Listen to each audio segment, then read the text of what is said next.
around. On behalf of Basketball Australia, welcome along. It's great that you guys are here. I think it's going to be a really valuable session for everyone. We've got some great knowledge and two guys that are really generous in sharing that knowledge. I'll introduce them in a sec. Part of these workshops is to try and provide high-level coaching development to people who have got a thirst for information and knowledge. And Jake and I were talking this afternoon about the need to invest in your coaching, and that's investment of time, which you all do constantly, and it's the same faces we see at a lot of clinics, but also sometimes an investment of money. And that's why we haven't charged for this clinic, but sometimes if you want to progress into high level of coaching, you've got to make sacrifices, and you've got to be willing to invest in that time, money, all those sort of sacrifices, which both these two guys have done to a high level in their respective fields. And it doesn't matter what profession that you're in. If you don't invest your own time, resources and money, sometimes you're not going to get the rewards. You guys are halfway there by investing in being here tonight, and we certainly do appreciate it. So our two presenters tonight, first one's Jackomas, who's coached extensively both in junior levels in the school system here in Sydney, but also professionally with the Kings and in the Chinese Basketball Association with two clubs. And part of his journey, without stealing his thunder, is extensive investment in video and analysis and upskilling himself in that to get him on benches. And he'll be followed by Mick Conlan, who's manager of HUDL Australia, who's been involved in analysis at professional levels in the AFL, and he's one of the most respected in his industry.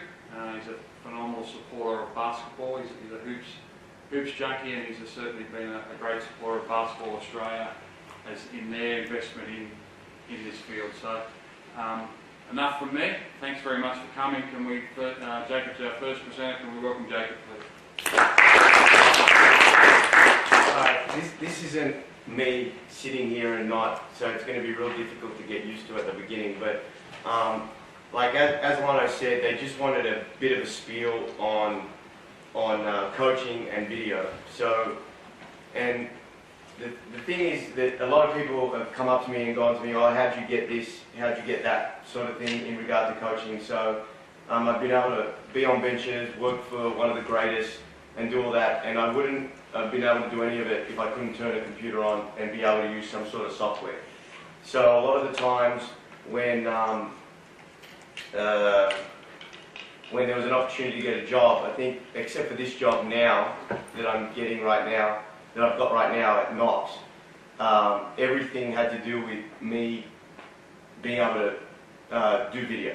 So they wouldn't have wanted to be interested in me if I wasn't able to do the video. So, like I guess a lot of young coaches and sort of think, how can they become a coach? And this was the way I did it. I don't know any other way unless you play, you know what I mean, and stuff like that. So that's just the little spiel to that. Just through the years, Mick's been unbelievable to me, and I'm not the best at this at all. I'm probably the worst person in regard to being able to use the video, but for some reason, because there's a lot of big head honchos here that are really good at it, but for some reason, the feel of the sport and everything like that, and we'll go through that at the end, going to a national championship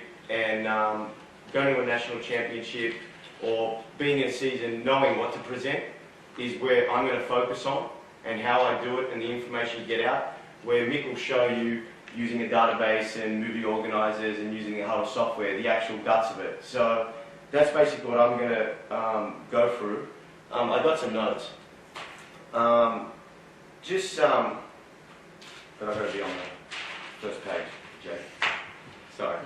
just first thing that want to talk about, if you go to a national championships or if you start video, I mean, it could be a different thing for everyone.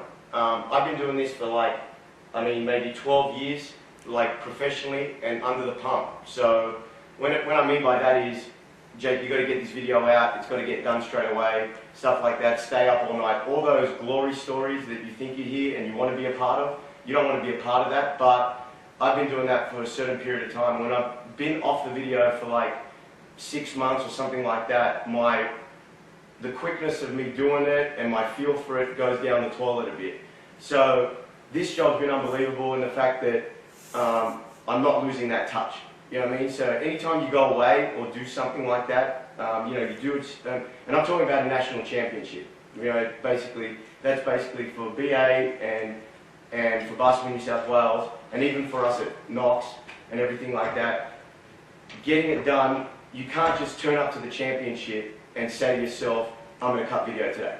You can't have your first game of the season and say, I'm going to cut video today. You've got to start working on it. And the first thing you need to work on with your touch and everything like that is your code window. So a lot of the guys here, we're up here and everything, look up here, not down here. That was a little joke. A lot of the guys, sorry, my bad.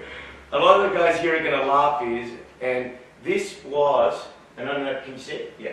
This was my first code window. Alright, so it's a bunch of buttons, it was full game breaker. It's horrible.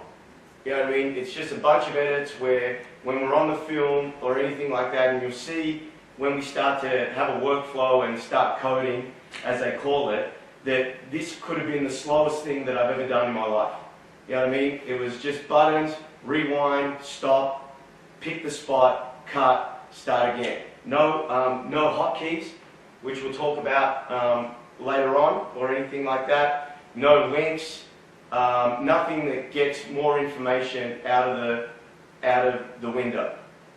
Alright, so now as I've gone through, this is my second one, this is my first one, and this is my first one where I got to a professional environment.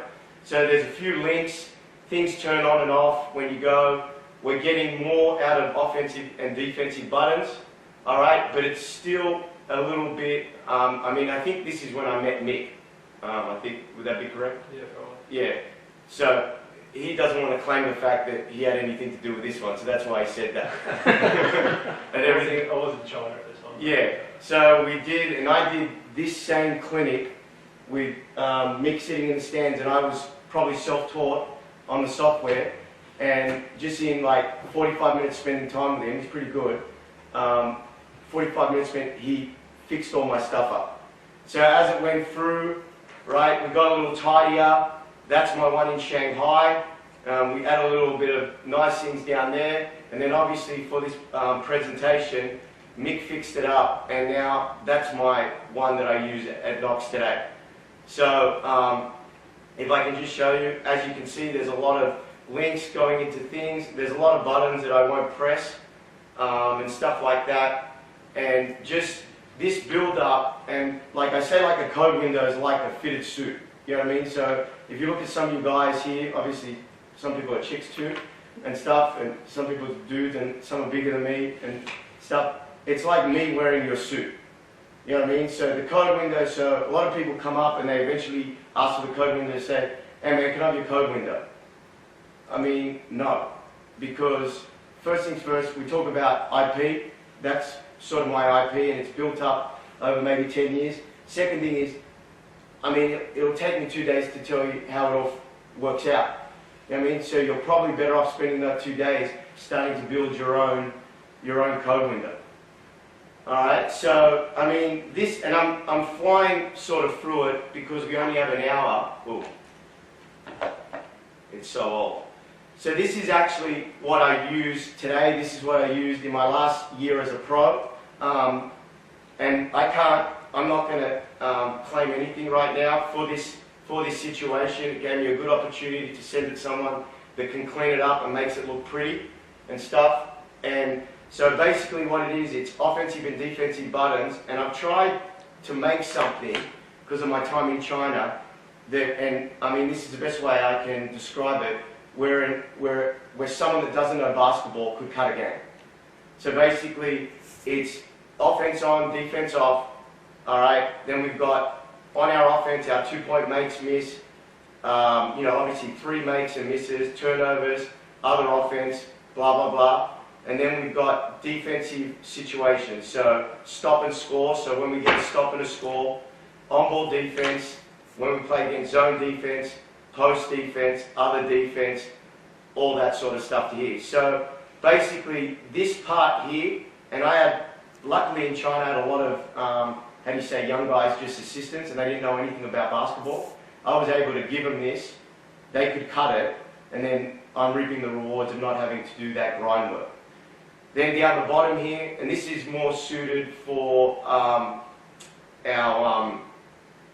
Knox guys right now, and obviously those names change as they go, and we haven't picked our team yet, so please don't. Could get in a bit of trouble as it hasn't been approved yet, and you know how it works at a school. But these are their names down to here, and they've got now a little, so once the shot goes up, it's got a 10-second backwards and a 2-second forward, just so now it's, players love watching themselves. Right, they absolutely, and we'll go through the workflow, and that's what my thing's going to be more so. They absolutely love watching themselves play, and when you start to do editing and stuff, putting themselves in the situation in regard to how they, if there's a scout on an on-ball or something like that, and showing them guard the same thing, that's what they love the most. From under 12s, I'm sure, because, they're under 12s, they're going to love whatever, but even to the pro guys. The pro guys didn't want to know about the other teams. They just wanted to know, what did we do last? You know what I mean? So when you're coming into a situation, we're going to do the same thing here with our, I'm not sure how old they are, but I'm sure they're 16, 17-year-olds. We're going to do the same thing here where I've got a defensive concept at practice. All right, I'm going to kick that. If it's side pick and roll, open side, and we're talking a little bit advanced, a shake set, a pin down set, a flex set, or anything that you can think of, right? We're going to talk about, when we watch it, we're going to watch one clip of the opposition, hopefully, we're going to get to this, small steps, and then we're going to watch us defend it throughout the process, because that's where the real stuff goes and that's where the information goes. I went away to 16s 2 years ago with the New South Wales team. We practiced, we had a bunch of clips, we filmed practice, we did everything to that. I had a database, I arranged a different kind of code window and have everything color-coded into where we wanted to be, and then we had things we could go back to and say, and this was the easiest for us is, this is what WA run, this is how we guarded it at practice. You know what I mean? And now they can relate. So it's got really nothing to do with sports code or anything like that, but they can relate to now what they're trying to do, and it brings them straight to a point. All right? So now, just on the side note, now just as I finish with the code window, sports code and HUDL, obviously, but I'm talking about the sports code. I've been lucky enough, blessed enough to be around the world. And the sports code software, whether it's to-a-point game breaker, which is sort of a little bit obsolete in the professional ranks, but this is for people that want to try and crack into that sort of thing. It's sort of international language in regard to video analysis. There's a couple of other softwares around, but I've been to Europe, worked in Italy. We spoke about sports code. When I looked at what they were cutting their film up, they had sports code. Am I naming it correctly, Mick? In the States, I've got a lot of friends in the video rooms in the NBA. Lucky enough to, they're friends because I don't know, they don't need me for any sort of information. But we've exchanged windows. They've checked my window out and sort of tried to help them, and vice versa. China was massive. So now you're sort of covering the continent. So if you want to get a job internationally and you start to think about your advantage, you're going into a situation, and we've had it where we've got workout guys coming to China saying, I want to do your job, or try to get my job. You know what I mean? They look at me, I'm short, never really played, anything like that, and they go, and it's a big guy that probably played at some big school or something like that, and they come in and they say, what is this guy doing here? You know what I mean? And everything like that. And I mean, it's a point for coaching, because I'm talking about coaching now, is that got me in the door, as I said before, but Sportscode is the language that a lot of the countries are using. And I don't know any sort of facts or anything like that, but I knew when we were with the Kings the first time, we used a different software. I knew as soon as I got to China, I needed to learn this. You know what I mean? Or I wasn't going to survive, because I was a slow, short guy that never really played, and still can't play too. Alright, so second thing I want to show you guys. Am I going too fast? Is everyone good? Great. I apologise.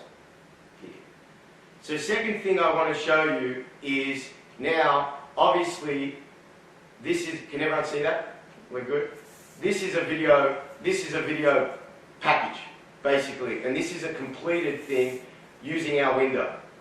Alright, so now, what we used to do with Game Breaker is, I used to give a 15-minute package to Gorge on everything. And it used to be, and Mick will go through it, and we're sort of working a bit backwards now, but it's what we call a database.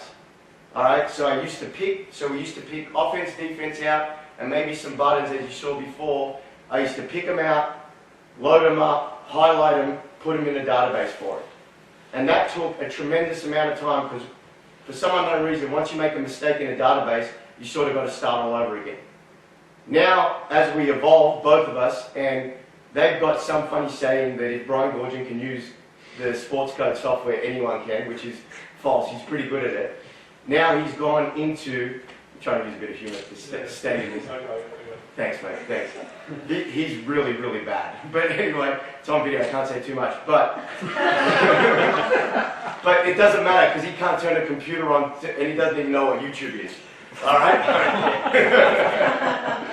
But as we've gone into it, now, as I developed, and obviously after I met Mick, and he wanted to make a bit of money out of us, and there was plenty of money there, so it didn't matter, he introduced me to a thing called the Matrix. Alright, so this is basically, the Matrix is where what you pull out of your code window comes all together and it looks like you're really smart. So when I open this thing up now, I sort of pick it up, and I'm talking real simple right now, and this, so I'll just open this up. I don't know why it doesn't, but... So this is now all our buttons are down this end, where we're pulling out edits. So a button is, for the people that don't know, is something where basically where you start and stop. So actually the HUDL Sportscode guys call it coding. I think simple basketball coaches that used to do it by videotape call it cutting. So this is where you actually cut the tape. And what's up the top here are called labels. And this is, so basically on your code or on your cut, you can put as many labels as you want, and that can come out as a separate row. Alright, so this is our big package. Alright, so this basically for our team, so when we talk about the code window again, I'm always going to go back to it, is the code window is suited to yourself as well, I did say that, but it's also suited to your team. So if I'm a slow running offense team, so just say I run the Princeton offense, and on our code window up here with Knox, and I'm going to talk up how good we are, and we're not there yet, but I'm hoping to be, is I talk about, there's a clip that gives us the first 4 seconds of our offense. Alright? So if I was running the Princeton, and I had a button for the first 4 seconds of our offense, and I don't know if everyone's familiar with those two, one's really slow, and what we are trying to do is really fast. So that button doesn't suit you. You know what I mean? So you might have to get a button where it picks up the first 10 seconds and gets you to your spots. So all our buttons down the bottom here is to do with us. Alright, so my first year here, is everyone following me okay? We good? My first, am I making sense? Well, yeah, good. So my first year here is we have now a defensive transition problem, right, at the school. With my first team, not at the school. Everyone, we're all cool. So As soon as I was making my window, I knew that for every game, for the rest of the season, I need to go back to defensive transition. So what this button will do, and the way, and you can see there's 108, there's 108 clips. All right. So when I click onto it, taking out, should come up soon. So now taking out the first clip. All right. What it does now is, on the clips is, when I press my defensive button, it goes 4 seconds back. So now for all my defensive transition, I get to see the shot go up. All right? Does everyone understand how important that is for defensive transition? Okay, so now as I press it, so I see us, we take a shot. All right? Now, it can see now, from the shot, now you can see, as you slow motion, guys getting back. All right? Now, obviously, I'm trying to be fancy now. With Shanghai, we got to play the Houston Rockets. Look at me, look at me. But it's something you can relate on. When you play James Harden, you do have a defensive transition problem anyway. I just thought I'd let you know. He's pretty good. So, but in saying that, with us right now is, as soon as the shot gets back, when we did it today in the film session, all right, we talk about now the flight of the ball, it gets up. This allows us now not to do any more rewinding or anything like that. It allows us to see this clip. All right, so as you can see, shot goes up. We see where our guys go. Now, we weren't very good defensive transition in this game, obviously. So now as it goes, same thing, next clip. Oops. Again, sorry, my bad. Shot goes up. Now, when you're talking to your team, as the ball leaves their hand, right? And if I was speaking to my team, I'd be pointing. This pointer is pretty good. If you guys at HUDL want to ever make something that can make it a better pointer, that'd be a great tool. All right? And just give you the tip. All right? This guy back. So I would be saying to my guys, shooter shoots the ball. So now, right here, this person needs to be on the ball, this person needs to be on the back, and our two bigs need to be rebound. So right from this spot, we know where we are. All right? So that's our first button. Now, we get all this information, right? And I'm talking about when dummies do it, without having to press the defensive transition button. And I'll go through that, I'll go back to that when we go through our work flow. All right? The second one is defensive rebounding. And they're big clips, so it's going to take a while to come up. It's more the computer than the software too. So this is just now, and I don't know if you can see how long the clip is. So this is just now a 4-second clip where every time they shoot the ball, we get a little 4-second clip to see if we attack the glass or if we boxed out. All right? So now as it comes and we shoot it, now we see. So it's only 4 seconds. Again, this is a button we don't press. All right? So now, that's pretty good. Now we'll be looking at our guys. Obviously, you didn't hit, you didn't hit, you didn't hit. All right? Now it gives us 4 seconds. So what that does is, for myself here at Knox, as the head coach, or if it's Gorge, as the head coach of Shanghai, he would usually, on the drive home on the bus, or the flight home, or something like that, he'd go to me, we sucked at this today. And I go, man, I got it. Instead of him going to me now, man, can you pull that stuff out? You know what I mean? And stuff like that. And he started to, and he's sort of like, it's sort of like, I used to be an electrician. He's sort of like my mum a bit too. So my mum will go to me sometimes, can I have a light there? You know what I mean? He'd sort of sometimes ask me some impossible things, but that's why we pay all this money for Sports Tech. We ring those guys up and go, hey, man, I need this, and so they usually figure it out for us. So they're what do you call that thing that you do for us? Yeah, their support is second to none. All right, their support is second to none. So as you see again, all right, and again, this was early in our season, so we weren't very good. 4 seconds, shot goes up. Now, we're not worried too much about that. We're more worried about all these guys. Now, you can see how it was. All these guys not getting a body on guys. And that's what that button's for. All right? So we just kept rolling through there, and that gave us every single... Now, sometimes it was a bit of waste of time. You know what I mean? Some clips would waste your time because you can't help, you know, out of bounds or an offensive rebound or something like that. But the good thing about it is you get the gist of it. Alright, the next one with the blue buttons is obviously now, and I'm not going to go through the first 4 seconds, but this is one that we just created now when Mick had a look at my window, was points off turnovers. So every time we'd label a turnover, it'd open up a separate button, and now we'd see every time we turn the ball over what happened. Alright, so it's the best thing in the world.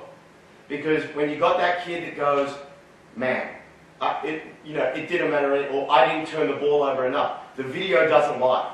Alright, it's a great line.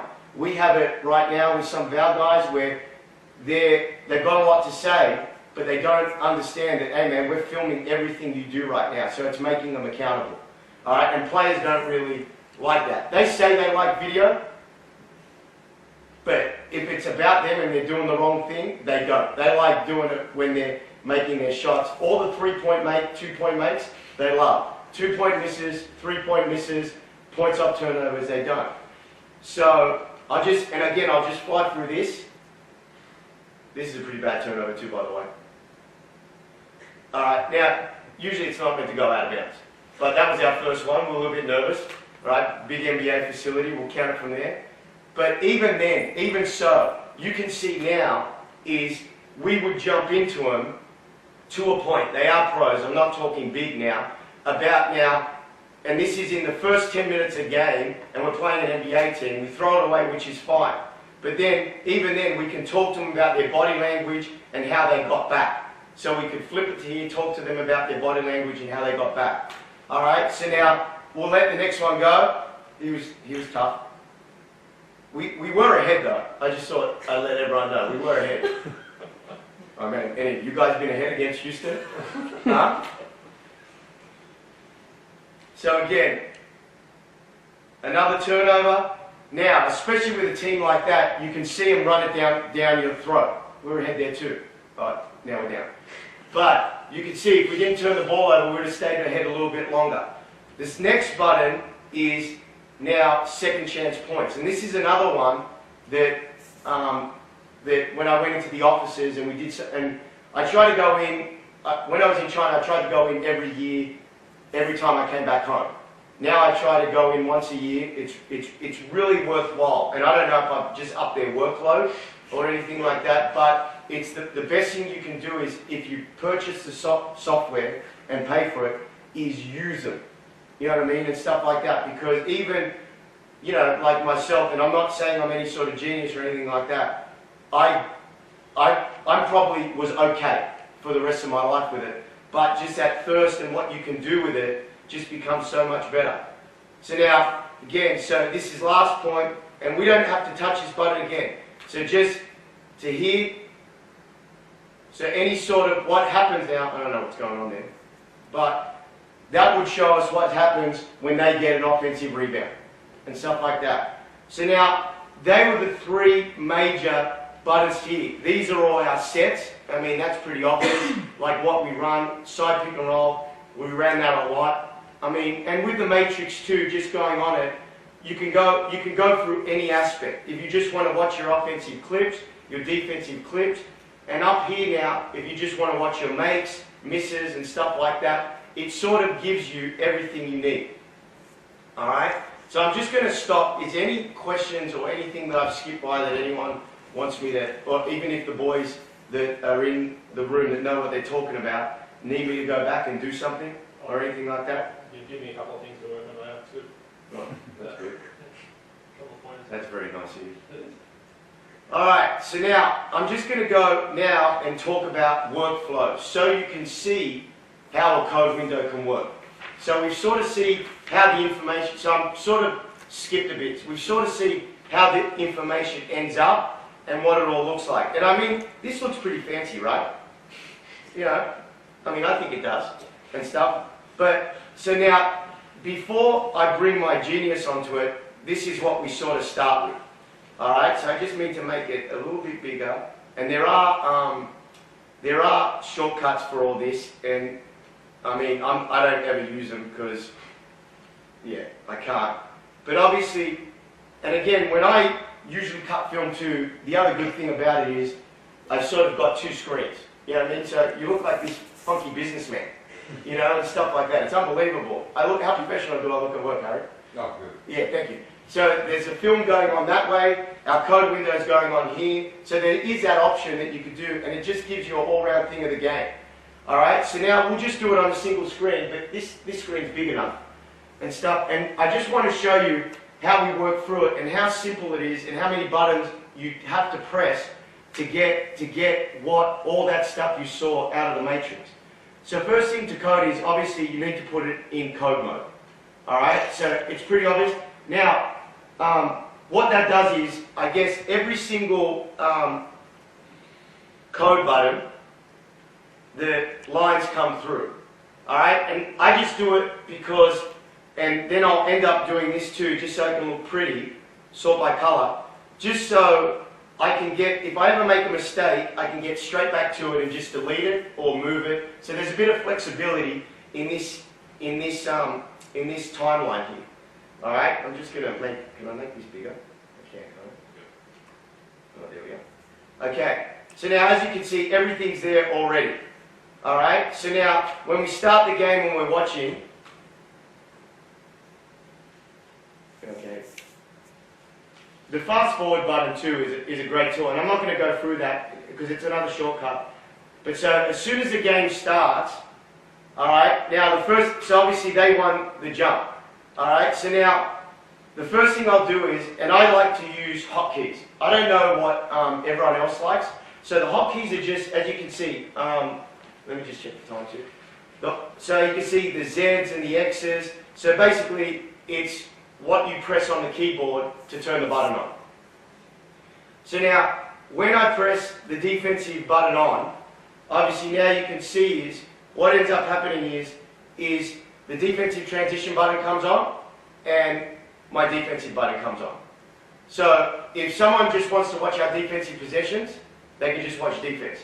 If we have a defensive transition issue, like I showed you in the clip before, where we want to see it 4 seconds behind, now that's a different sort of code button. So we're getting two options where the edits are ready made to put into your movie organizer or your database, which Mick's going to make more sense of that as we go on. Alright, so now just going through it. Now, Harden's got the ball. Step. Now, depending what it is. Now, if you know the way Houston plays, that's a pick and roll. Right? They like to slip a lot of their bigs out. Now we're back to basketball talk. Okay? So as soon as I see that, I go to my labels. Alright? So now here I look for it and I go to myself on ball D. Now as you can imagine, if we're doing this game, there would be maybe 50 to 60 possessions of on ball D with this team. So I just press it and that is different, so a label is different to a code button.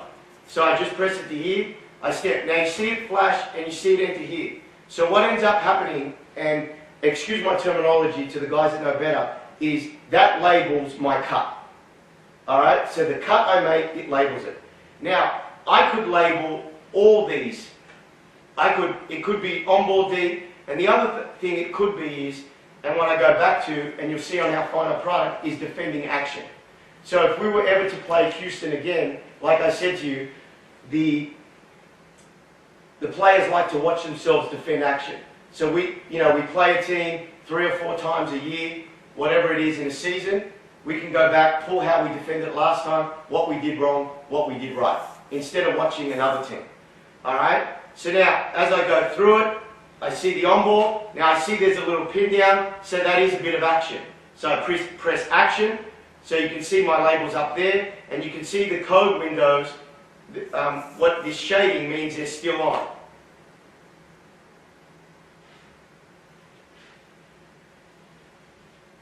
Now, when I say stop, they sort of missed it. It wasn't really stops. You know what I mean? We never really stopped them. So, basically, we get the rebound now, and now the possession's over.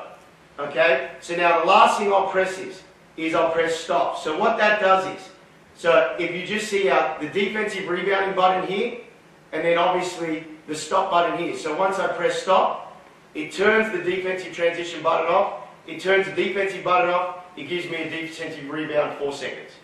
So if I can work this pretty quickly, you know what I mean, when I get going and stuff like that. If I was just being a robot and doing it, now we've got all this information and basically we've just turned one button on, one button off.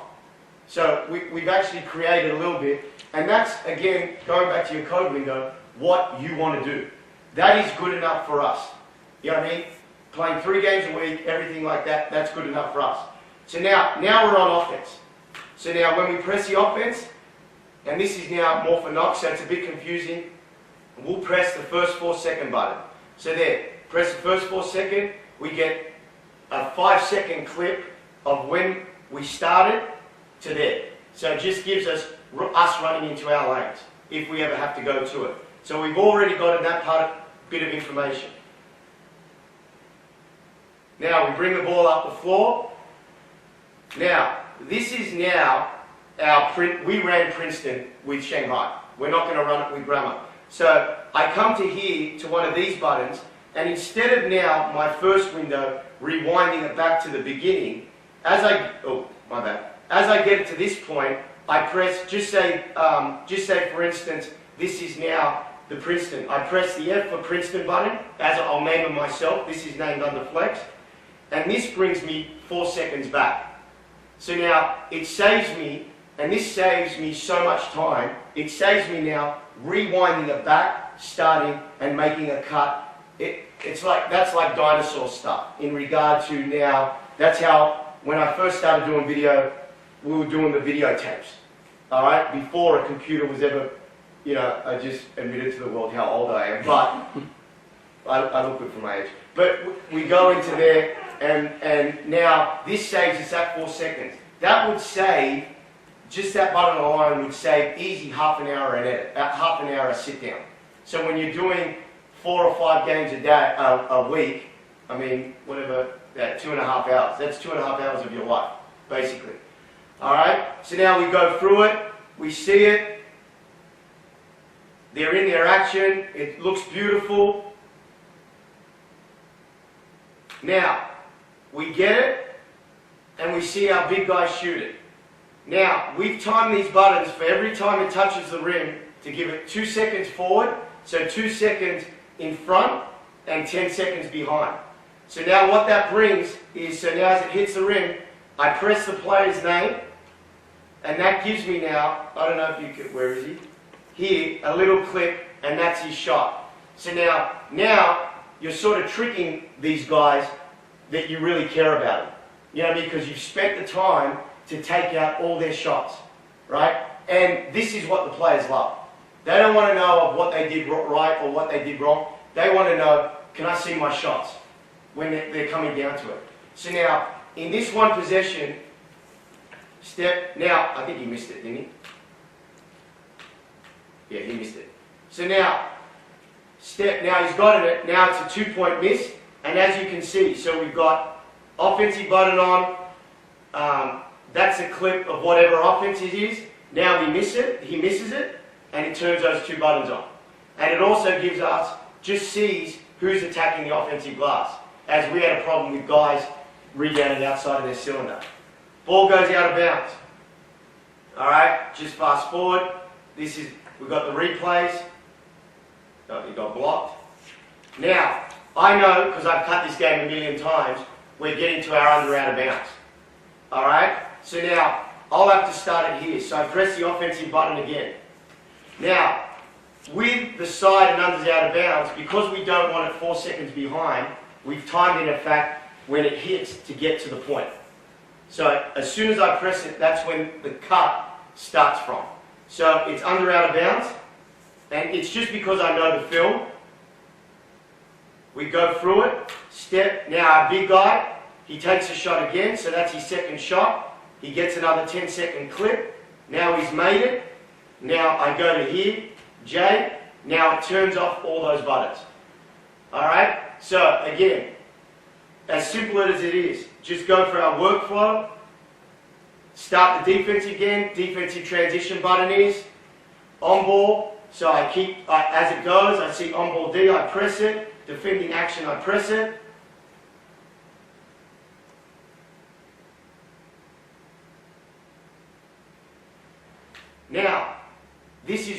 some of those up. So now they get an offensive rebound. So now I'm looking, that's a second chance point. So now as I press it, so this is offensive rebound, right to here. So it's W for offensive rebound. Now it automatically turns the second chance points button on. So now I pull out every time they get an offensive rebound. So to here, now they keep playing. I leave the defensive rebound button off because we keep it separate.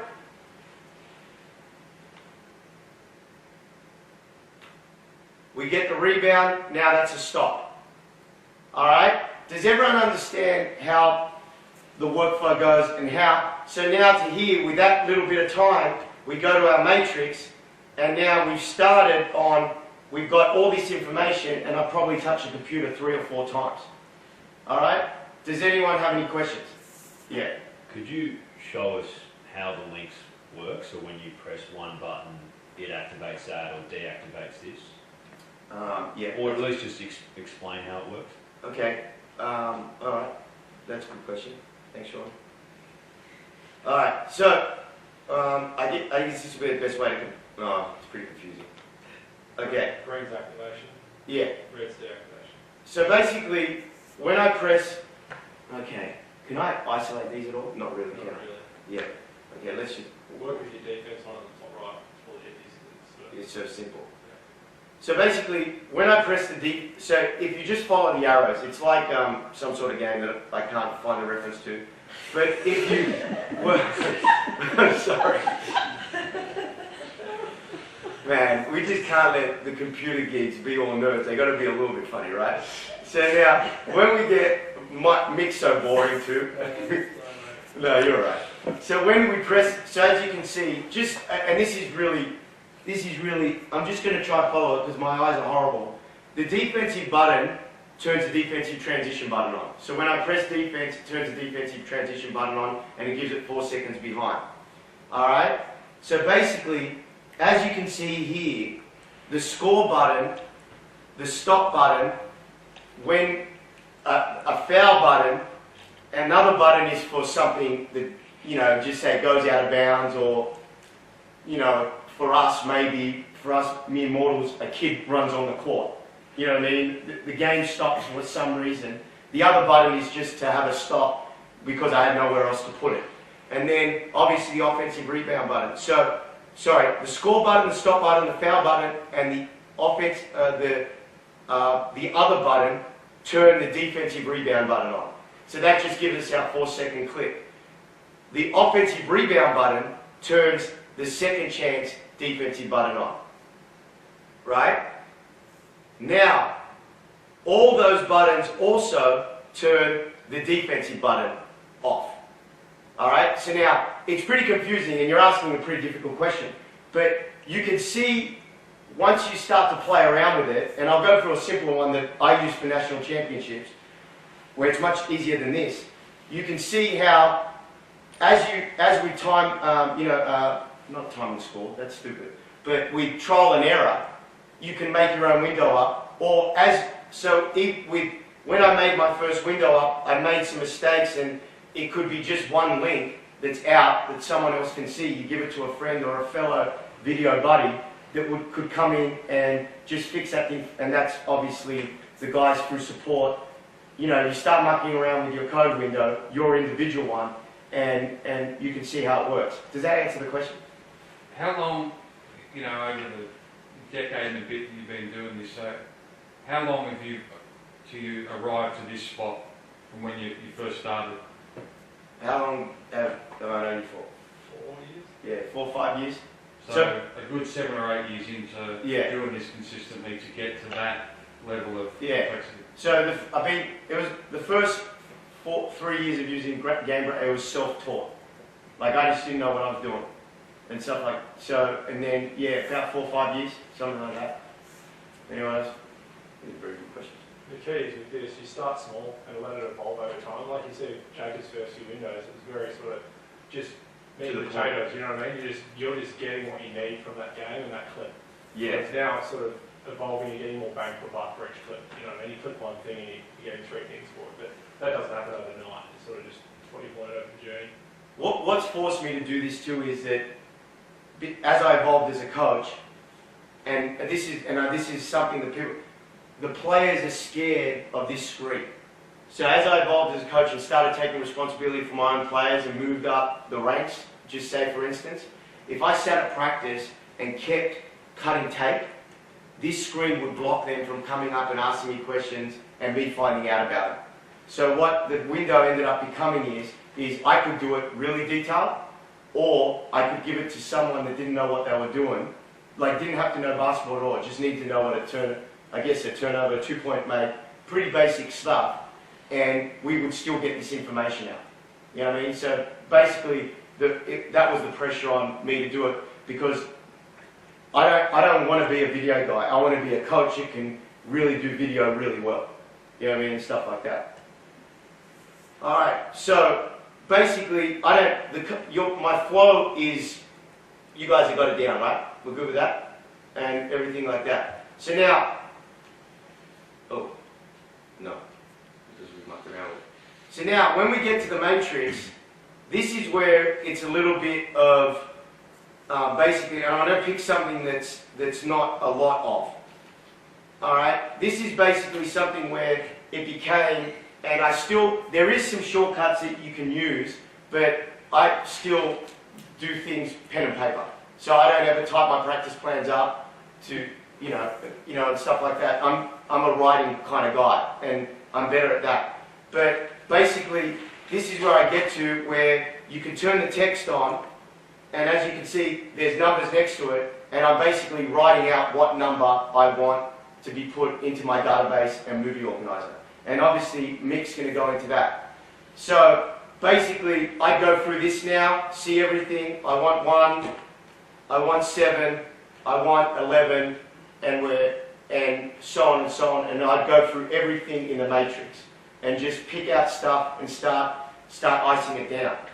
All right. So now, after that, we get to our movie packages and how we present. And this is more coaching than video. All right. So now, as you can see here, this was our playoff. This was our last playoff series against one of our teams in China. All right. And over there, just go. Yeah, we'll be fine. So basically, you see, we had a coach's edit and a player's edit, and I'm going to go straight to the player's edit. All right. Now, for your personality, and I'm just going to give you a few examples, and nothing, and I'm just going to, Mick's going to go through all this sort of stuff, but basically that's a database and that's a movie organizer. All right, and he said he was, so I'm hoping he will, because I hope I didn't say it too many times. But basically now, it's up to you. So 9 minutes is me. 7 minutes was Gorge. All right, now what that means is 9 minutes is, because I talk quick, and I was the assistant, I get to the point, I'm a black and white guy. So if I have my assistant speaking, it's not about my opinion, it's about what's going on. All right, and stuff like that. Where I had to take 2 minutes out of Gorge's one, because he started telling us, as being the head coach, he started telling his opinion. So as you start to be better at the video, I don't know what's going on here, but as you start being better at the video, you start to figure out how long now you can do video, so how long you need and how long your package is. I'm saying no longer than half an hour. With the 16 boys, we did 15 to 20 minutes. You know what I mean? You can watch as much as you want. But again, be careful when you go to a nationals. Don't let this be the screen where they can't come and talk to you. All right? It's probably more important. And the other thing with video is too, this is all after hours when you're a coach. Nothing's done at practice. Nothing's done in your office, even though I do. Nothing's done. It's all done when you get home. You know what I mean? Because if you want to coach, you got to be a player's guy, not a video guy, and stuff like that. So basically now, and I know just another example on the college thing. I know Dean Smith used to, and I name dropping, not that I ever met him.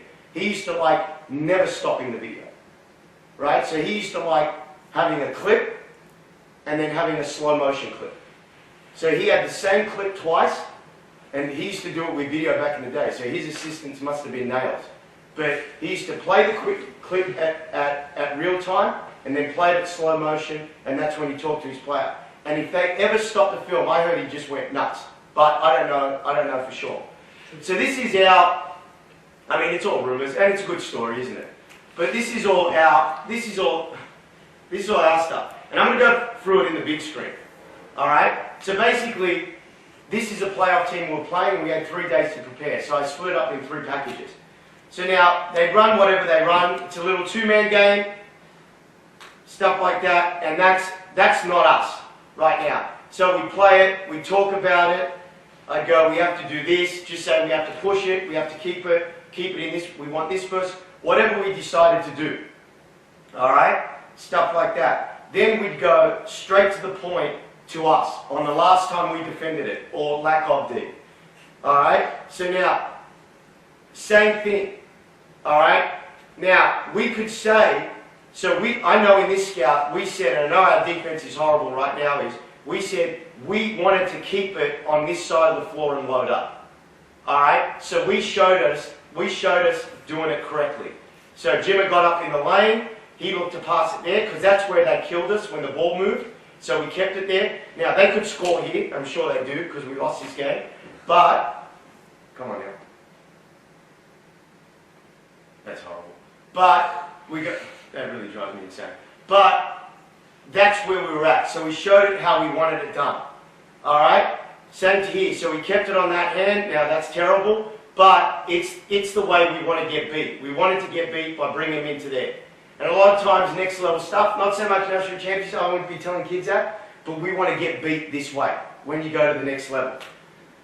Alright, so you can see there's a lot of watching ourselves. It was a way too. So we go through their sets. Alright, so again, we show the other team. Alright, and I'm just being wary of the time, that's why I'm just fast forwarding, and I apologise for that. Alright, now, just say for instance here, again, you can never stop someone from getting the ball professionally. You know what I mean? They're going to get it. It's where they get it. You know what I mean? So I'm talking a bit of basketball now, flipping a bit over to the script. It's not, hey man, we're not going to let him catch it in the post. No, mate. You know what I mean? You're not going to stop a big-time player from, if he catches it. So now, right to here is, we would say, catch it at the logo, and you've done well. Alright? Obviously, he's not our player, so, you know, we can dog on him.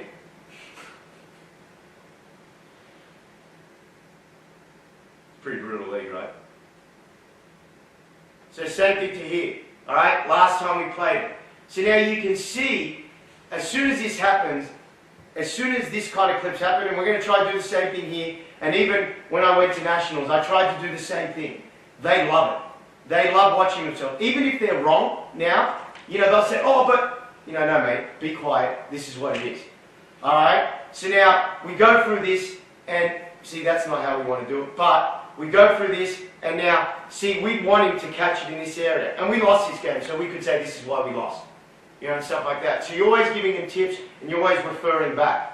Okay? So now, I just fast forward it. I wanted to go through a lot more, but obviously these are their sets, because I'm just, you know, Mick is the expert, and I don't want to... The basketball guy, don't you? I am. I try to be.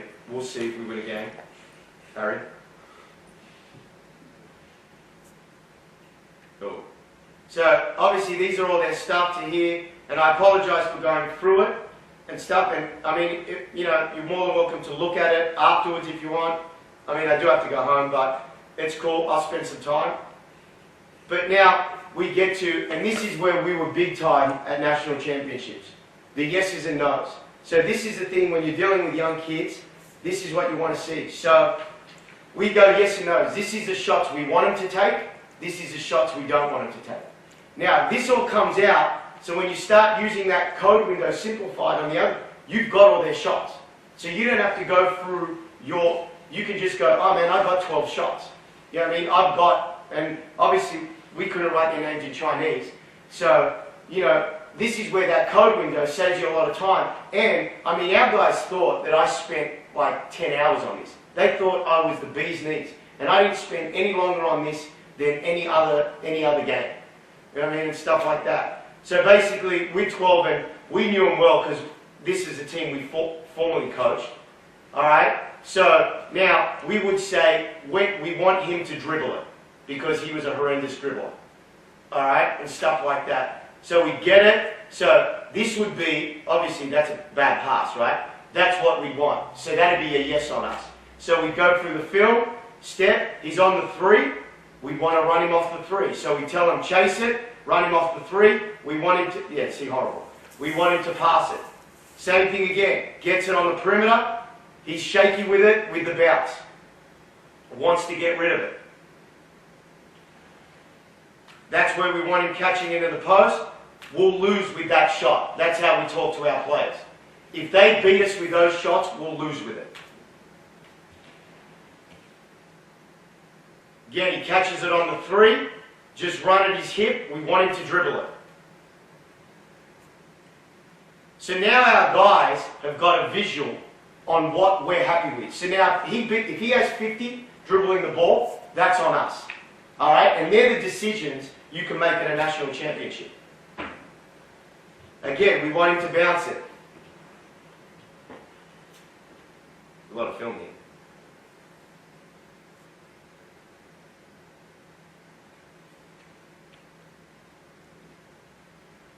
So you can see what we're getting at right now.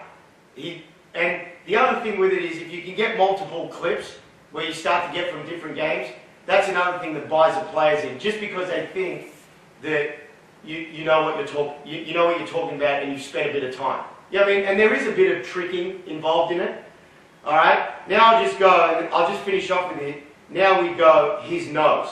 So basically now, and just bear with me, these are the shots we didn't want him taking. And he was a national team player, so he's a pretty good player.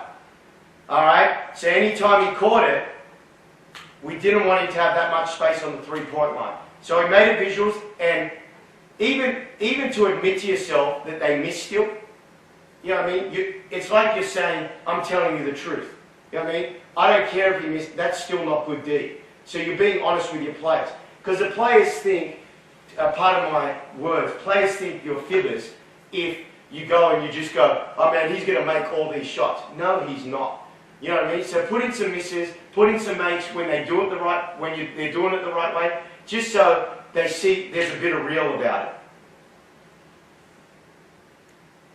Again, where is he? Step. Now, we didn't want on the post catch for him to get his feet in the paint. Alright, now I don't remember this, it was a long time ago, but again, we saw this shot before.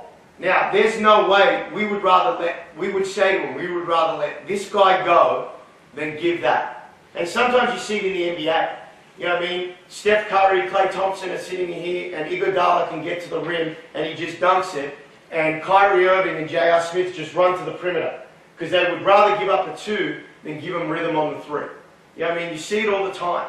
And these are the big decisions at nationals that you want to make. Again, last couple, he gets it. It's just some of their offense they ran too that we were familiar with. But again, you can see the route. We wanted him to put the ball on the floor. Alright? I mean, I've had to rush through that at the end because we're getting into mixed time. Is everyone understanding that sort of concept of being at a nationals? Alright, we're cool with that. Now the last thing I just want to show you is, just for you guys, the fact that, Sean, you put it in? Yeah, minimise. Yeah, thank you. So now, this is my national championship window. So when you go to it and you just look at it, and where's the Knox one? That's the Knox one, and you can see to here how it all, oh come on Jay. But you can see the lines to there and to there. That's as simple as it gets. And when you go to your assistants, or if you're a head coach, or if you come here as an assistant to a team, right? Basically, this is, a lot of guys, I know Sean went to one this year, Robbie McKinlay went with Guam to Australia, and they took this window away. And it was like, they were just told to take out offense, defense. You know what I mean? And stuff like that, and the head coach would deal with it. This just gives you a little bit more. So your offense, your defense, your makes, your misses. When you foul, anything else. And then there's a button that if you want to review. So these are all labels, they're codes. Alright? And it's the same thing. And then we got a little defensive transition button there because we don't have to press it. But what it does is, and I will do the same thing, and I'm big in video and I can spend a lot of time.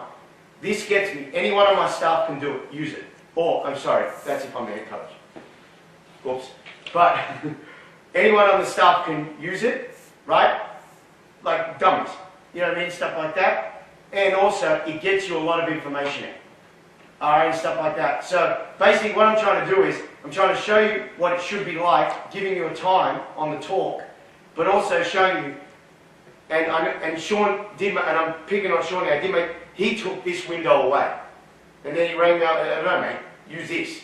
And this was good enough, right? This was way good enough for the time period you have to check video out. Alright, unfortunately, and obviously Mick will go through HUDL and stuff like that, which makes it even easier, if you have that resource.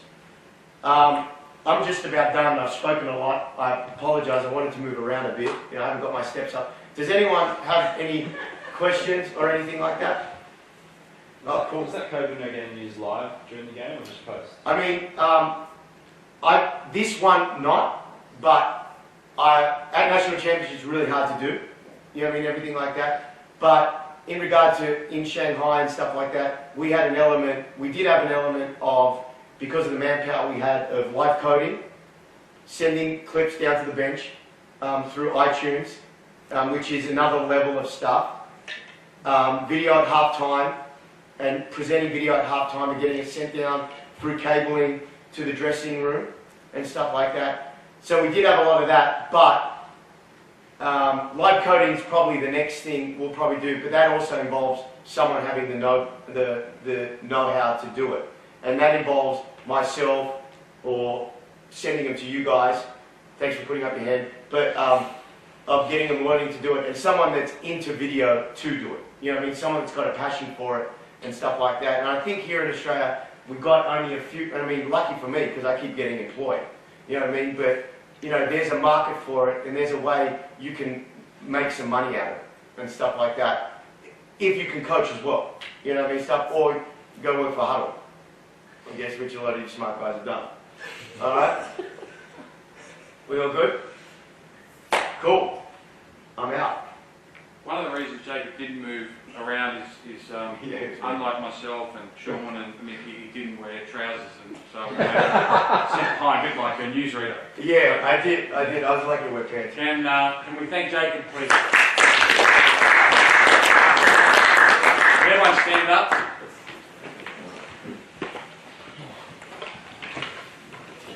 Just move 2 steps to the right. No one ever fall asleep because, I mean, you know, Jacob's entertaining, but he's not that entertaining, but we want to make sure he's still got some blood flow, because I don't know how entertaining Mick is, to tell you the truth. Right. As we said at the start, we'd like to have 2 presenters, and this came about from just going and have a coffee with Mick, and we thought we could share some information. I asked these 2 guys, and straight away they put up their hands to do it, and have done a lot of work in the preparation. And you know, after tonight, I've decided to double both of their fees, but they're still not going to be able to even buy a can of Coke on their fee. You know, they've done it because they've got a passion for it, so we really appreciate that. As I said, Mick's been a great resource for coaches in general, but particularly for us at Basketball Australia, and got great expertise in this area, both in terms of the technical, but also in the field experience at Carlton Footy Club, just to name one place. So, can we welcome Mick Conlan from HUDL. Thanks, guys. Just give me 1 second. I was going to do split desktops, but I'll just mirror it, and I'll wing it. I've got a little bit of a presentation at the start. Let's make sure my internet's on, because that's going to make HUDL work. So, feel free to fire any questions at me as we go. I've got my presenter notes here, but yeah, we'll just make do. Okay. Firstly, who's using video? Raise your hands. Okay. who's thinking about using video? I think there's a couple of people that may not be using video. Give us some, around the video side of things, are you using Sportscode? Who's using Sportscode in the room? We'll give you a couple of tips and tricks. Who's using iMovie? Anyone using iMovie? Yep. What else are we using in here? Using Crossover? Yep. Sweet. At the end of the day, using video, which is great. It's an awesome learning tool. And the more time you put into it, the better you get out of this whole episode, or this whole piece of technology. So I'm going to stress the importance of video. So I'll do a bit of a presentation for about 15 minutes, and then jump in and around how to use Sportscode and HUDL. I'll give Jake another couple of tips today, which is great. It's the first time I've seen him present for a number of years, so I can give him a couple of pointers. At the end of the day, education is key, and I'm going to keep coming back to that. The more you learn around the software, the better you get, the more efficient you become. So Jake can come in the office once a year, make it twice a year, mate. Like while you're in Sydney, just get in there, you know what I mean?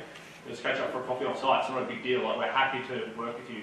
Because at the end of the day, knowledge is power. I know it's cheesy and cliche, but the more you know, the more you're going to be able to educate your players, and the more efficient you're going to be. I'm going to talk quickly around learning from other sports, so my experiences working for AFL. I've also been lucky enough to do the support role at HUDL and Sports Tech. I did it for 3.5 years, moved into the Australian manager's role, but that support really, that footing in support really gave me an idea of how technology is used around the country at all different levels. I've dealt with guys from the NBA to guys, the All Blacks, you know what I mean, like anyone I've sort of dealt with along the way, but you can always pick up little things from every little sport. And there's always, everyone's got the same pain points, so it's about learning how people overcome these and moving forward. Team reviews and how they're sort of changing around getting player buy-in, getting like just adapting to different learning styles that you guys in here at Knox, your teachers, your educators, it's a big gripe with me. Every year there's a whole bunch of AFL analysts, coaches go overseas, go to the States for a junket, and go learn from the best over there. When at the end of the day, I guarantee you, the better users in the world are in Australia, with AFL teams, Super Rugby teams, field hockey, like sets the world on fire, and it's a one-man band. But everyone's got to go over and see what, you know what I mean, we've got to see what the Lakers are doing. We'll give you the Lakers D-League analyst or coder worked at the Sydney Kings, you know what I mean? Like, he did an internship with us. So it's like, it's all about just knocking on the back door or coming to Knox and understanding how you guys educate 18-year-old kids, because they're going to go into the professional leagues next year, and how did you break down those barriers? So I want to touch on those sort of things. Scouting, so talking about HUDL Assist, sports coach reporting, and HUDL and sports coach tips and tricks. There's no dumb questions. I've asked them all. Jacob's asked me a few. He's probably going to ask me a few more. I'll ask him some dumb ones because I don't know the ins and outs of basketball, you know what I mean? But I love it. So we'll fire up here. So why is video important? This bloke believed in video. If you've read any of his books, he talks about using video. He religiously watched video. Look at the kit that he's watching it on, you know what I mean? Like, you can overcome anything. Like, if you want to see it, you can use it. Jacob touched on it before. It's a visual learning tool. Video doesn't lie, you know what I mean? Like, kids can't argue with it. You know, here you go, mate, it's black and white. It's repeatable. It's one of those things, right? You can run the set for half an hour over and over again at training, but you can watch it another 50 times. It doesn't count as reps, you know what I mean? Or you can really drum it in to those guys. So make sure that you're maximising your court time. Give them video beforehand so they know what they're going to run at that training session, or what they're going to come up against in that game. So learning from other sports. So as I mentioned, field hockey. This guy, David Guest, is the analyst at Kookaburras. He was an analyst for 1 year at Fremantle Footy Club, and before that he was a professional hockey player. He went to the Olympics and everything like that. He loved the whole idea around analysis, and I love the fact that he's an ex-athlete that's gone down this path, because it doesn't usually happen like that. Guesty and the guys at Hockey Australia, one guy up in the scaffold behind the goals. What he's doing there is what Jacob has on his code window. You can see that keyboard in front of him. That keyboard's representing, he's just basically gone there and whacked on a whole bunch of stickers. They're all hotkeys. So he knows it's a penalty corner, bang, penalty corner. It's in the 25, bang. Was that a make or a miss? You know what I mean? Was it a save or whatever? He's got all that dialed in from his keyboard's perspective. So that one guy is filming that game using technology, using Sportscode, whatever it may be, but pushing that data down to the bench. So that's the next step for Jacob around, he's got that core matrix. The next point is making an output window of that, because he's doing the hard yards of creating that data set. So now let's make it pretty, let's take it to the next level, and let's make those numbers interactive. These guys do this live, so they'll push this down to the bench. So a coach will have, there's no limitations for our technology within field hockey, so they've got an iPad on the bench, which is updating. It has a shot, like their output report, essentially. So an output report is your matrix on steroids, essentially, and you can set your own alerts up that matter to you. Okay, so we've had the last 4 shots of goal. You can have an alert for that. You can have an alert for we've spent so much time in the forward half versus the back half. You can do whatever you like. So, Excuse me, Mick. So is that used exclusively in games or more in practice to give direct feedback in training, or a combination of both? Perfect question. Combination of both. That's a training drill up there at the time. But yeah, they're obviously running full-sided games. They try and, it's the same as AFL, it's the same when I was working at Blues. You try and mimic a lot of stuff you do on match day at training, so coaches and everyone's just, it's part of their workflow. So if you can practice anything, it just sort of becomes second nature on game day. You're like, where's my iPad? And you can play it straight away. But yeah, it's practice, it's just practice at the end of the day.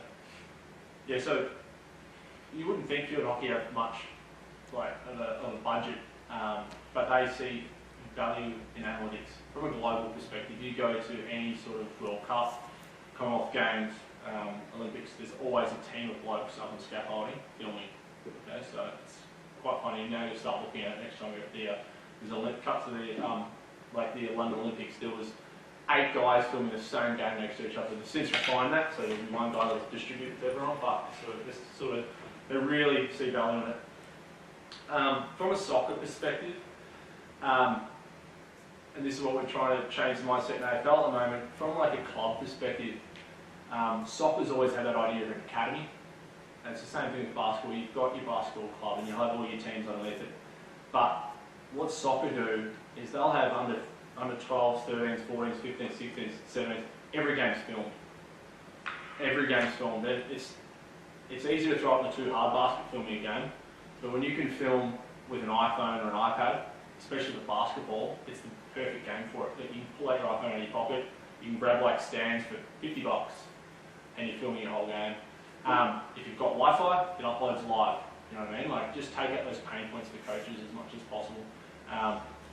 And just those after-hour things that you have to then, I've got to go home, I've got to upload this for 10 hours or whatever. Just try and streamline a lot of that. So, from a soccer academy perspective, they're all about creating highlights around educating the next tier down. They've got the same style of play. So, okay, with the under 15s, we've had an injury. I know the under 14s is playing the same structure, the same styles. They'll just pull some out of the 14s and we'll go straight to the 15s. Left back, good to go. You know what I mean? Like, it's different, but it's like, you know what I mean? It's just a structured way of approaching coaching and building an academy. So, happy to show you some of those sort of stuff. Like, I'm talking Mount Druitt, Blacktown City, like NPL teams. Not like Sydney FC do it fantastically. They've probably got one of the best setups from this perspective in the country, but like local teams are doing it. This is more just sort of create thought for you guys around team reviews and how they're sort of changing. Since I left the Blues in 2011, I've sat through so many like team review sessions where they'll go from anywhere from 7 minutes to 45 to an hour and a half, or at one NBL club, they'll watch the whole game back just because that's what they've always done. Because that's what we do. We don't want to go through and rock the boat there. That's what works for them, but at the same time, the idea of getting players to buy in is key. Schools use this actively. Flip learning. It's a way of going, okay, Carlton Footy Club now, Brendan Bolton, great coach. He's an ex-educator, or he's never going to stop being an educator, he's an ex-school teacher. He'll flip 5 clips to those players the night before a team review session. Same with Western Bulldogs. Like, there's a whole bunch of teams that are very active in this space. They'll throw video to the players the night before. So what that's going to do is have that team review session, which was 7 minutes. Let's talk about, let's make it 5 minutes now, because they're going to come in here with an opinion on that video, an idea around that video, and it's going to create discussion and create buy-in, which is really cool. And with technology now, kids have got phones, they're watching YouTube on their phones, they've got Facebook, whatever. You can push any video content to those guys as well. Player buy-in's key. Like Jacob touched on it before, a way of getting buy-in is showing them video and showing them video themselves, because they like watching themselves. We're seeing schools now allow players to go through and create their own cuts and edits, clips, just using like HUDL, because it's easy to use. You just hit clip and you're away. They don't need a Mac, an expensive Mac with Sportscode on it. You don't need a $2,000 license, a $3,500 computer. You've got an iPhone. Everyone's sort of got an iPhone or Android. You're 99% of the way there. But it's allowing players to do a bit of self-assessment. So they'll actually, what we're finding is they're more harsh on themselves than a lot of coaches will be, because you know if I can talk to that kid around that. But there might be some kids that need you guys to go over the top with that sort of things. But usually they're quite good at finding 3 positives and 3 negatives, or 3 room for improvements. And what that does, it maximises face time for you guys. When you're seeing those players, you're there to get on the court, you know what I mean? Like, it's going to maximise more court time, because your video is done before you get to a training session to a point. Like, if you want to do your full team review or your centres review or whatever, you can still do that, but it's going to allow you guys to free up a bit of time. Scouting. This diagram's from Gatlin, which is a stats company online. It's just guys that are passionate about NBA. These are shots from LeBron James 5 seasons prior to this one, when he was at Miami Heat. LeBron didn't get much out of it, besides, like, and when you see this full image, he's a beast, as you guys know. He goes any which way. It doesn't paint any picture at all. Besides, there's a lot of dots of red and yellow color, red and black color that he's made in missed shots.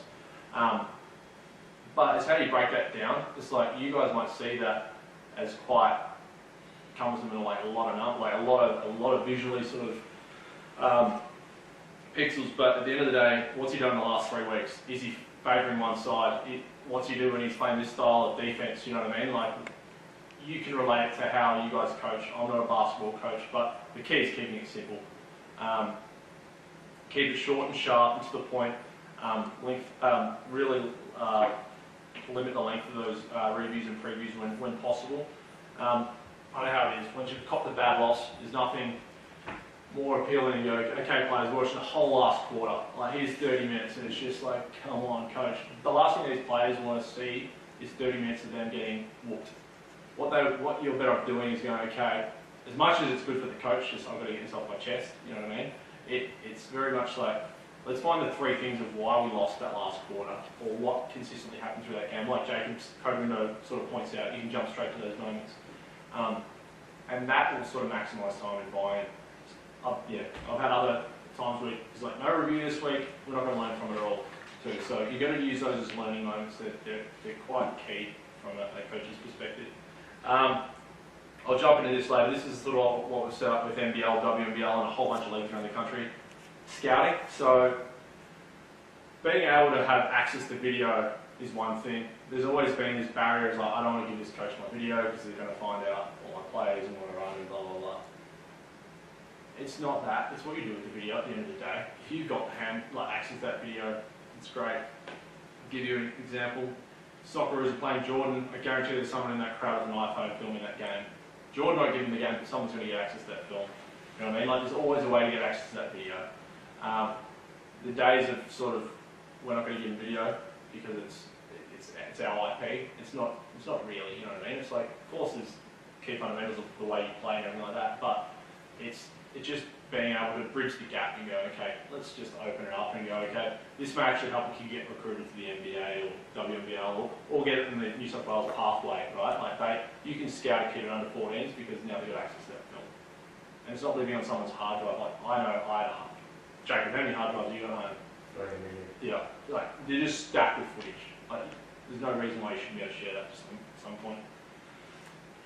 So this is where I sort of touched on, I was Sportscode before I came to sports tech. It was Sportscode, I used to burn DVDs, I used to copy to USB, I used to do all that sort of stuff. We used to have players that were dead set using as coasters at home. Like I'd come out of team review sessions and they'd just be flipped across the room. Like there's very few. Chris Judd used to come to me like prior to every game, pretty much. And go, Mick, midfielder, stoppages, you got him? Bang. Like, he was meticulous, and it probably shows in his output. If I'm talking rugby league guys here, I'm sorry, I don't know how equivalent. Anyway, so what HUDL's allowing me to do is, once again, you've got your video on your hard drive, let's share it, let's get it out there in front of players, let's get them to view it, let's get them to interact with that video, so you can once again get more buy-in. So, with technology, even though the Australian infrastructure isn't great around internet, it's getting there. HUDL allows you to communicate with your players at any time, any place, anywhere. Boomers can use it with guys that are playing in China to Brazil to the NBA if they want to as well. It bridges that gap. Basketball Queensland uses it fantastically across the whole state. You know what I mean? It's like a huge state. How do we educate across the whole region? That's a way of sort of going, bang, let's push stuff out to them all. And sort of bridge that gap. I'm going to jump into HUDL and Sportscode tips and tricks now. Any questions before I do that? Anything that you would like to get out of today or tonight that I can show you right now? If I can show you the next HUDL. Just with capturing, you touched on capturing. Yep. With the 3-on-3 game, we're playing around what's the best way to capture that, what angle. Yep. Have you got any thoughts on capturing basketball full stop, or is it just what we've always done is what we should always do? No, I mean, I'll touch on a bloke, Warren Brown, later on. He's captured video. Matt Webster down Victoria from different angles, like different sides of the court. They know they're going to get broadcast or someone capturing it from here. Let's look at from the other side instead of spacing. Netball, you'd think would capture from side on. They only capture from end on. They just want the positioning of where players are running up and down the court. So there's no reason why, like 3-on-3, if it's at one end, obviously just fix the camera at one end and just elevate it, try and get a bit of a perspective down. Like GoPros and the like, they'll get enough like fisheye lens that you'll pretty much get caught. That's what hockey guys do, or soccer coaches will do. They'll put something behind the goals. It doesn't have to be stupid at like high elevation. It just needs to be above the backboard ideally, and you should be able to capture all that. Yep. But yeah, happy to, like, and if you guys need any ideas around filming tips or hardware, like, we don't sell any of it, but I'll tell you who does, you know what I mean? Like, to help you guys out, because everyone has the same questions, everyone's got the same pain points.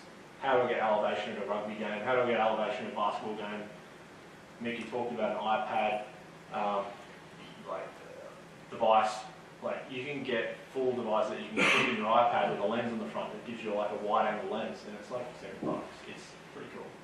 I'll jump into HUDL tips and tricks. And if I'm going too quick, just hit me up again too. So, I mean, from a HUDL perspective, and I'll finish off on Sportscode because that's obviously our elite professional tool. HUDL's stepped up in the last 5 months. It's gone from, this is a good indication.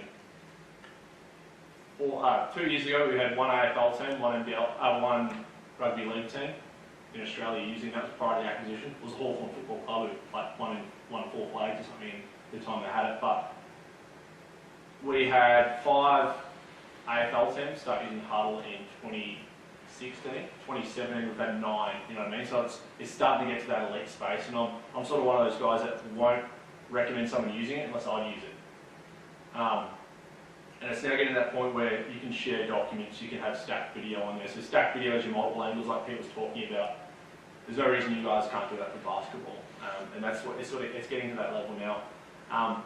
But what I've learned is it's the whole bit around max maximising court time. If you can push some video to the players the night before, that's what HUDL's there for, you know what I mean? It's just sort of, yeah, it's an easy, affordable tool compared to your Sportscode product.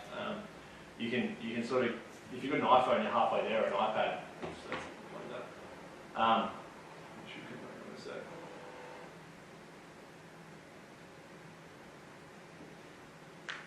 There we go. I'll install my update later on. So first things first is video capture, and I'll show you QuickTime Player. You haven't used this, is a free application on your Mac. But what you can do is things like screen recording. So I could record this whole screen if I wanted to. So if you ever want to record with coaching audio over the top, you can talk over the video. So it's free. So you just do a screen record, push play on your video, talk about it, share it. Right? What I'm going to show you here is move your recording. What I'm actually going to do is just show you off my iPhone, and let's go. Here's Conlan.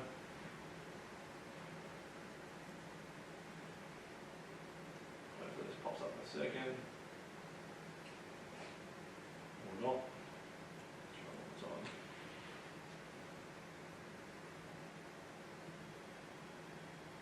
Once iPhone cables start getting in the fritz, they don't seem to work that well. Here we go, for away. Thanks, cousin, and Pete for tweeting. What you can do within your mobile app now is I can jump straight into the HUDL app. So this is just obviously mirroring my phone up here. You can do this with your iPad or whatever you like. We try and take the pain points out of filming games straight away for coaches. On this home screen, I've got this top right hand corner, there's that thing that looks sort of like a camera. I can click on that and I'm ready to record my game of basketball. I can hit record and you're away. Yeah, Jack, you can zoom in. Yeah, mate. See you up, beat up on the screen, mate.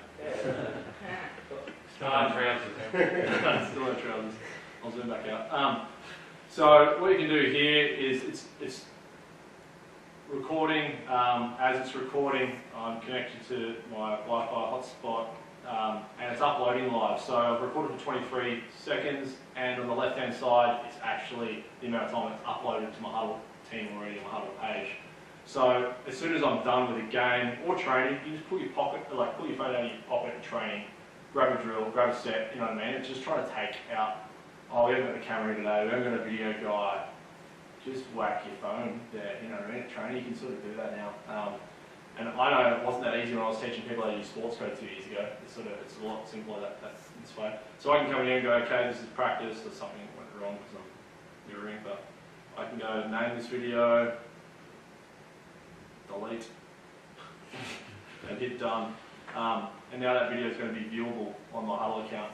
I've uploaded that to my AFL demo page, but I can sort of jump into my team within here, and hopefully that video is available in my video library. So you can see my delete section, it's just finishing there, and now I can watch that video. So straight away your players can get access to that video. Like, you know what I mean? Like, that's not Sportscode, it's not thrown to YouTube, it's not thrown to Facebook, it's not doing anything like that. It's just taking out like the steps of, you know, the real like issues that I've had to teach people around technology for a while. So I'm quite passionate about that if you didn't realise already. So so from an iPad app or from a phone app's perspective, I can come through here, I can record, I can tag games through here as well. So if you want to tag games, you can. What we're starting to see is from a tagging perspective, if I've got a game, so I've got a few different examples. So we go to the Olympic team. What I'm going to do is go, it's game day, and I'm going to add a schedule entry. We'll call this opponent New Zealand, even though they didn't make it.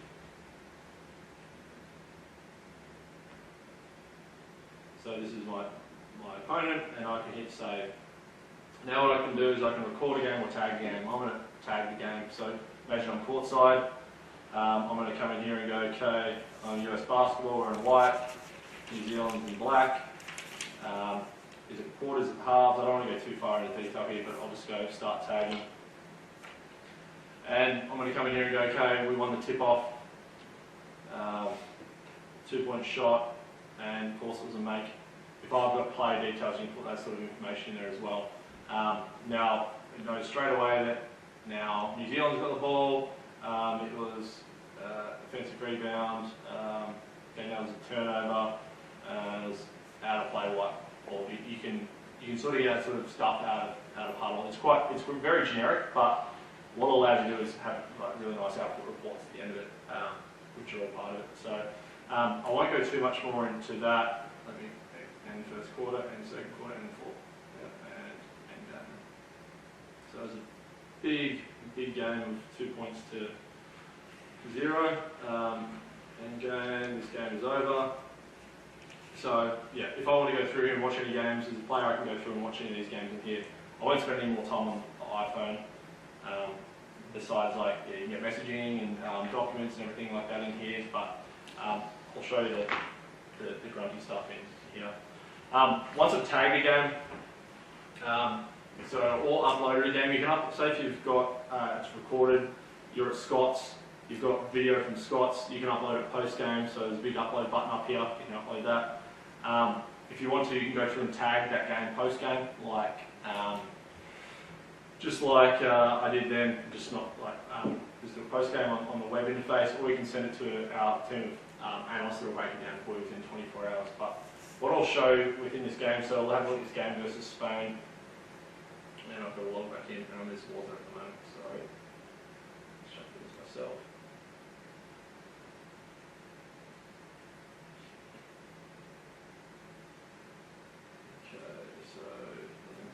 So I'm going to go to my video tab here. In my video tab, this allows me to go through and watch this game versus Spain. I can watch it in its entirety. I can go through and create clips. I can do whatever I like. If I'm a player, I can filter upon whichever player I want to watch. So I want to watch all Jimmy Butler's edits. He didn't have a huge game. I can jump straight to Jimmy Butler's edits for the game. Okay. If I want to look at shooting, 2-point attempts, whatever you like, dunks, floaters, it's all within sort of that tagging template. But what we're seeing coaches do as well is you can, if you want to have a look at those 3-point field goal misses, I can add these to my clips, and then I can filter out the ones I want to show and I don't want to show. Okay, so I can delete those, remove them, do whatever I like. If I want to make a comment on them, if I want to extend the length of the clip, it's very two-dimensional compared to Jacob with having your own set lead and lag times. It's only it sort of works around the structure of those buttons. But I can come in here and hit save clip. I like the length of this clip. If I want to rename these clips, you can rename them. Go okay. Whatever. I can come through here and go, okay, I want this clip, I want this clip, and I want this clip. And what I want to do is add it to a playlist. So you can have a database like Jacob was showing before, if I have a whole season, but this might be like, this is AFL terms, round 1 review, and then add those 3 clips to my review. Now what I can do is I can jump into those 3 clips. And as I'm watching these clips back, so the video quality is not great because it's streaming through my hotspot on my phone, I can pause it, I can make a drawing on this, so I can go, okay, I like this dude, I can come in here and make a comment on it,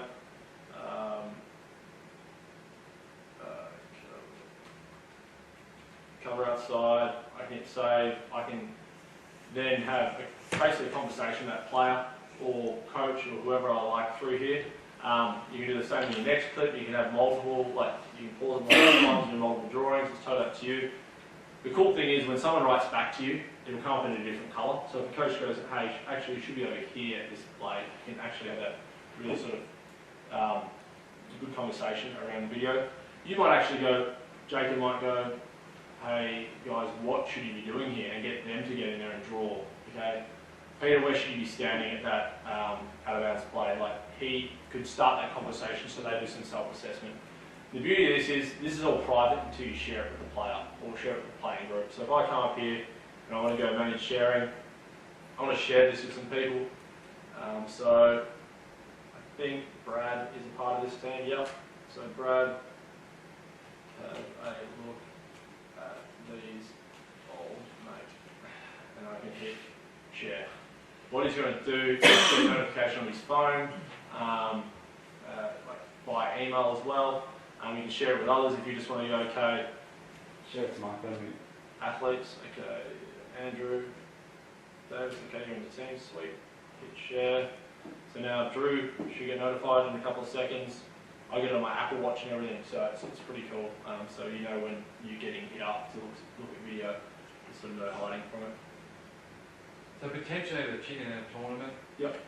You spoke about giving it beforehand. It's a pretty easy way to share it Yep. quickly Yep. and subtly, and then by the time you get to the meeting the next day. Yep, exactly. So Jacob's doing his night work, putting in those extra hours at night, 9:30 when he's knocked off. We're having some Chinese beer, and it's time to push that out to players. He can still look like he's working at 11 o'clock because he can push it via his phone if he wants to as well, just so he can have that extra tick, mate, staying here, working to all hours as well. So you can come in here once again and go share. I can share all these offensive rebounds. You go, okay, I can share it with Harrison Barnes. I'm sure he'd love getting this email right now. But this is a demonstration, like a demo page we have set up. The beauty of that is, like, it's cool, like, it's nice, like, it looks like YouTube for a reason. Like, right, we want it to look familiar, what an athlete's used to looking at. I can come in here and go, okay, well, look at the Australia game. If you're too lazy to filter down to find the Aussie game, you can search upon that. You can jump to that game on the side here. Where players love it and coaches love it is the fact that it gives you these reports. Because it's very structured data, it keeps a very structured output, essentially. So all your reports then are outputted from a numbers perspective. So you can look at all the factor four factors. We've got some, like, I'm not the basketball coach, but you can sort of come through here and see, like, we put some values to offensive rebounds versus defensive rebounds. We put some different values to a whole bunch of different things. But everything in here is backed up with video. If I want to look at field goals made in the first quarter, well, I can click on that and the video is going to come up through my phone. Here we go. So, okay, so I can click on that. So it creates this interactive report. So then I can jump through and we'll look at all these clips. Okay, I'm just going to jump out of this. Hopefully that's a make. Or that's a putback. So you can go through and look at all those makes. If you want to look at opponents, you can look at opponents. If you look at people's outputs per game, like athletes' output, you can look at that as well. So I can go, okay, let's look at output per game. So C versus Australia. Okay, offensive rebounds. Offensive rebounds, we were quite low that game. Defensive, high. See how it stacks up against everyone else, right? So Serbia, by some big guys, maybe that's why they've been able to crash boards more and restrict the offensive rebounds. But you can then bust it down to the athlete if you like as well.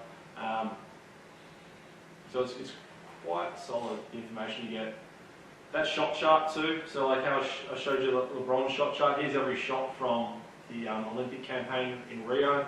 You can see where they shot well from, etc. I can come in here and go, let's look at the opponents and where they shot well. Okay, so where we're getting hurt, and guys might be pushing out, guarding guys. If you want to look at, okay, let's look at one particular game. So let's go to a different team. Let's look at Australia. Okay, they only have one game from the Olympics, obviously, against each other. So you can then come in here, and if I want to click on that and watch those clips, I can click on that and watch those clips. You might want to look at athletes, so I can go through here and go let's look at all Paddy Mills' shots from here. I can click in here, and that'll jump to video. So yeah, it's pretty cool what you can get out of it, and it's come a long way since I was using it. It's just to pull up Jay, like Jacob will watch this video a few times. But yeah, so it's pretty sharp. The next part of this is we want this data to be able to come back into Sportscode. Like, how cool is this going to be for you, Jacob? You go find your sets a lot quicker, or you know what I mean, go through and find the things that matter to you, not having to code L&D, you know what I mean? You're going to get a lot more bang for the buck out of it. Allow you to coach, you know what I mean? Like allow you to spend more time on the court rather than clipping video. So that's a big focus for us. So box scores, you can get all your box scores from across. That's the New Zealand game, which didn't really happen. So from a scouting perspective, you can see like results, win, losses. You can take some notes, etc. And then shooting charts for all individual players. There's a whole bunch of stuff around HUDL highlights, league exchanges, etc. Happy to talk around that at any time. The key is that I want to make sure that we had a gridiron highlight the other day, go to HUDL, like the HUDL top 5, went globally, like it had, I think 50,000 views overnight from a Geelong gridiron team. We should be having basketball highlights, so like there's some, the more like that we can get you guys to use like HUDL tagging, it automatically outputs highlights for these kids. So the kids get a minute and a half or a minute recap of that whole game. TSS up in Queensland tag all their games, or send them all to assist. So they get a minute and a half recap and they'll push it via social media, you know what I mean? And the kids will love it because it's them literally throwing off the backboard and dunking. It's pretty cool. So hopefully we get some Australian HUDL top 5s soon. From your communication tool, there's messaging, etc., everything else in here as well. I want to take you to that at the moment. What I'll do is jump into Sportscode. So who's using Sportscode in the room again, just to make sure? Yeah. Cool. So I'll show you some new stuff that has been built. I'm lucky enough to have Paul Hunt in the room, who's the product manager for Sportscode.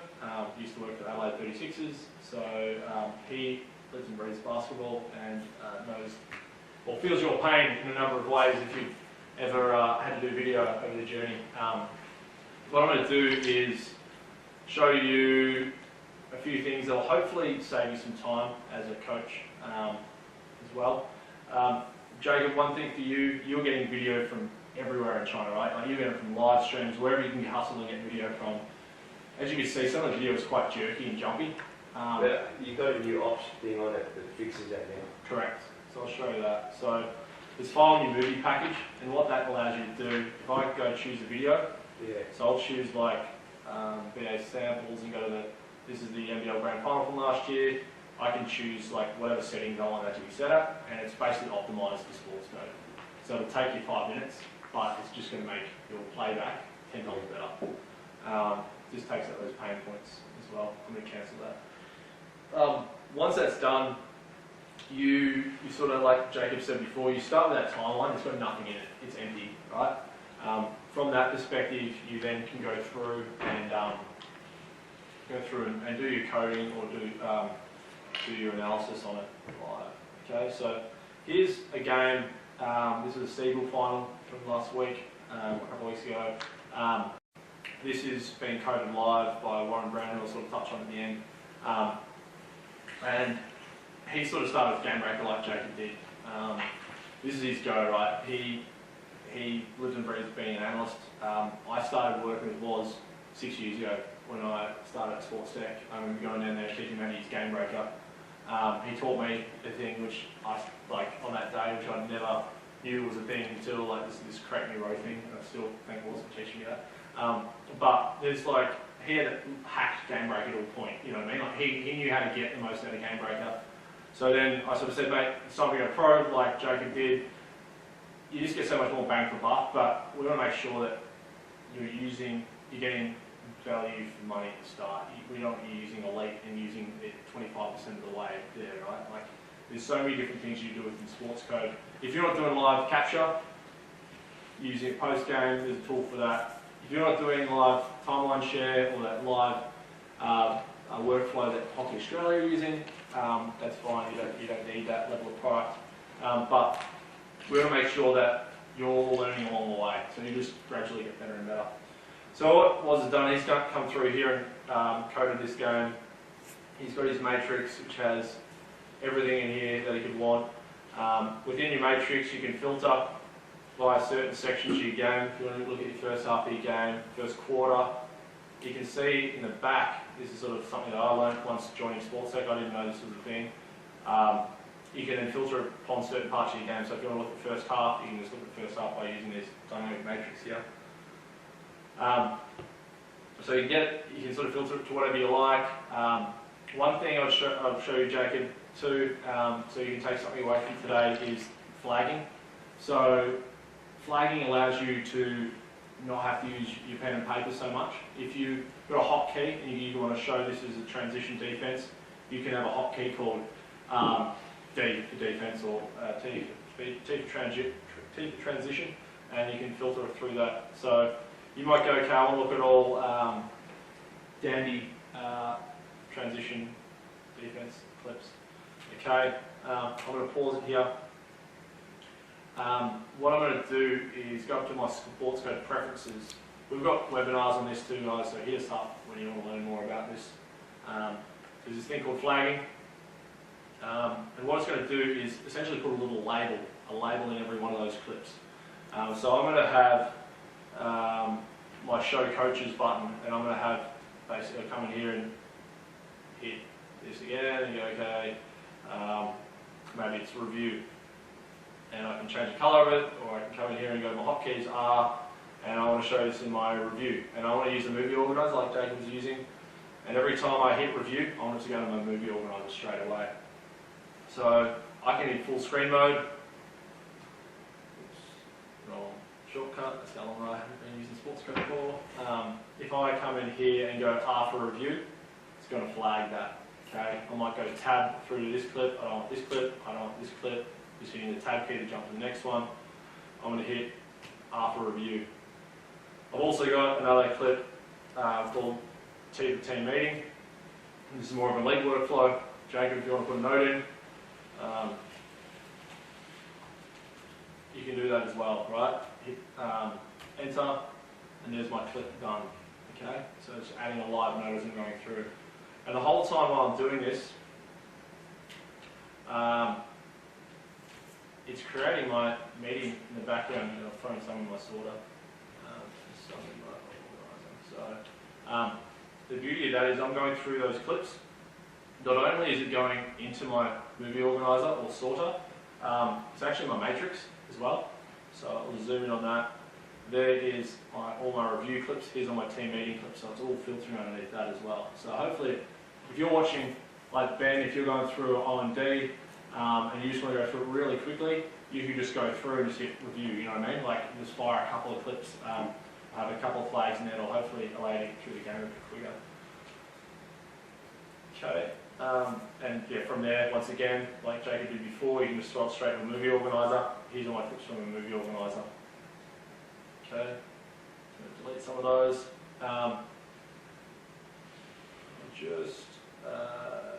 Let's go into here, and I'll show you the pointer that Jacob was talking about before. So it's good, like watching Jacob show me how he uses it, so hopefully I can show him a couple of things that he can sort of take away and run with. He was using these things called title slides, which are great. It's a really quick and easy way of going, okay, I'm just going to have a title slide called Dandy D Trans, but what I might actually want to do is have one title slide which I might pull in, you know what I mean? It might be something from Quick Draw or another, or Fast Draw or whatever it is, from a basketball perspective. I might have a keynote slide. I'll just open up something I've used recently. Digging deep to try and find some good. Let's go to China basketball from 2004. Jake, myself, man. It's quite a trip. It was. Lifelong friendship, mate. So if I want to go into here and go, okay, college US users, I want this slide. I'm just going to go copy, Command C, Command V, and now my presentation is going to look like this. It's going to come up with that. Go full screen. You know what I mean? So straight away if you've got like just a style or a Knox logo, or it makes it look a little sharper. Now from a pointers perspective, there's a few ways you can do this. If I want to come in here, because I'm looking at all defensive transition clips that are really short, which is a good one by me, I get this thing called, see this floating toolbar. There's this little pen here. If I click on that, it gives me this drawing tool, which is over here. And I'm going to click on this top option here, which is basically illustration mode. So as soon as I make a drawing and hit spacebar, it deletes it. But it's a really good tool for when you're in a team meeting. So I'm going to go double click freehand draw and go, okay, old mate, turn your head and run this way, right? As soon as I hit spacebar, it's gone. I'm using a few old mates, so I'd be getting fined in the office for this. There's Woz right on the bench right there. So I can use my drawing tool to show you. There's Woz. So you can come in here and go, okay, how's everyone setting up? Once again, just circle a couple of guys, you can do that. If you double click any of these things here, it locks them on as well. So if you just keep using your freehand draw, if you go, you know what, a yellow line's not really great on a basketball court. Let's make it blue, something bright. I can now go every time I want to do it. It's going to be in blue. Okay, so you can hit spacebar and it's done. That was the end of the clip. So there's also ways around. I'll grab another clip so it's not just that. Let's just grab the whole anti offense. Throw it into here. If you want to know any of these shortcuts, there's a whole bunch of shortcuts. Let me know. I can give Lono access to a shortcut card and you can send it all out to you afterwards. If I'm watching this clip back, let's go to edit mode. And if I find a particular point on where I want to make a drawing and save that drawing in that clip, you can do that. Okay. So I'm going to pause it here. What I'm going to do is go into edit, split in an instance edit plus new drawing row. So what I've done here is split this clip in two, and this is my drawing window. Here's the first half of that clip, here's the second half of that clip, and here's a little icon that's just basically representing my drawing. So I can come in here once again, and I'm going to come and draw in here. I've seen AFL teams pull in player logos, like team logos. You can do whatever you want here. Get creative with the same thing around copying and pasting from Keynote. You can keep throwing stuff in here, so you can get quite fancy with this sort of stuff. I want to leave this for 2 seconds. Why I say 2 seconds is it gives you enough time when you see that drawing come up on the screen, hit the spacebar, pauses, and as soon as you're done chatting about that clip, hit the spacebar and just keep rolling. If you have it go for 10 seconds, you never know how long the interaction is going to go with your team. You might have a really good discussion around it, and you're always fast forward or winding or whatever. So if I hit movie organizer, now my drawing is going to be in there. I don't need to save it because it's already in here. So I'm just going to tab through to my clip. I can turn my drawing tool off because it's just going to come up on my screen. I'll fast forward this because we know it's just going a bit further. Pause it, talk about it. If you want to do additional drawings on it, you can do more drawings on it. This is cool from a education perspective because you can have it all pre-formatted, but then you can also save this afterwards and export it for your players that aren't available, or if they're remote, or if they're if you're dealing with a state like Shawnee's, you can send it across the whole state and everyone's on the same page. And just let it play from there, let it run. That's a really quick example, but I can show you a heap of those. Any questions, guys? You mentioned that you use your iPhone Yep. for that and iPad. Yep. Does it do HTC? You can view HTC. You can use HUDL to view, But not record. not and do all record. that Yeah, it's a stuff. limitation with HTC. Unfortunately, it's around the hardware limitation with Androids. Yeah. It's like working with Max and Sportscode. You know what you're going to get, so it's a bit harder. But yeah, hopefully we'll have something like that in the future with Android. Good question though. So if you Go. no, that was just me. Yeah. So if you that's my bad. Yeah. Can you now make that into a movie file with the drawings on it? Yep. So we got one I prepared earlier. Oh, sorry. No, you're right. I got one, I think. Here's one. There we go. I can put this in. So if I've got any sort of clip, right, you can share it straight to HUDL. So let's just go back into Sporting Pulse. See if we'll go to this old Blitz game that I've got here from a while ago with Sporting Pulse data imported on it too. So here's some clips. I'll just grab here's some clips thrown into my movie organiser. Let's do a quick drawing. So this is just edit once again. Oh, thanks, man. We got fired after this game too. Appreciate that. What games you gonna have? This is the start of the season, are mate. you You could not have got fired by this game. I just thought I'd appreciate you bringing up bad memories. So here's my movie organiser. Hopefully this new tip and trick it'll help you keep it, mate. Next time. Yeah, gotcha, yeah. So I'm gonna hit make movie. What I'm gonna do is export, convert movie fast, include drawings now, Okay. and back. You know what I mean? Like you can punch that out. If you wanted to, using HUDL, you can actually just export this movie organizer. So I'll show you how that works. I'll hit export to HUDL. Call this maybe a review. Hit export in your folder. So what it does is basically zips up and compresses that video. Here's one I prepared earlier that looks like it's just a little orange HUDL logo. Once that's finished exporting, which should be quite quick, it'll open up the HUDL page and start uploading, which is really sharp. I've got so much more stuff to show you, but we're running out of time, so I won't take you through it all. So it's just jumping straight to my HUDL page. I choose whichever team I want to upload this to, so let's just upload it to the AFL demo, so I'll delete all the stuff tomorrow. AFL demo, hit select file. So I'm just selecting that file on my desktop, or wherever I save it, which is VA samples. Here you go, review demo, hit open, and that's just going to start uploading to HUDL. I'm just going to cancel that and show you how one looks anyway. So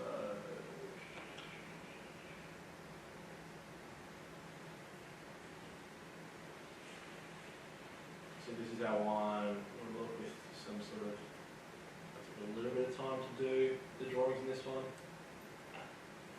You can critique me, Jake. Yeah, you got it in there.